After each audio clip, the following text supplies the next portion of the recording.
ആയിരിക്കും.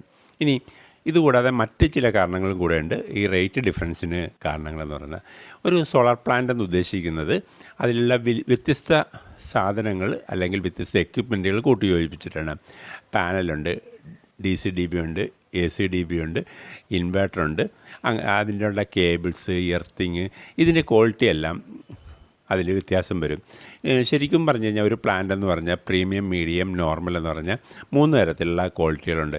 അതിൽ ഓരോന്നും ചെയ്യുന്ന അനുസരിച്ചിൻ്റെ ആ എക്യുപ്മെൻറ്റ്സ് ഉപയോഗിച്ചിരിക്കുന്നതിൻ്റെ വ്യത്യാസം അനുസരിച്ച് അത് മാറിക്കൊണ്ടിരിക്കും.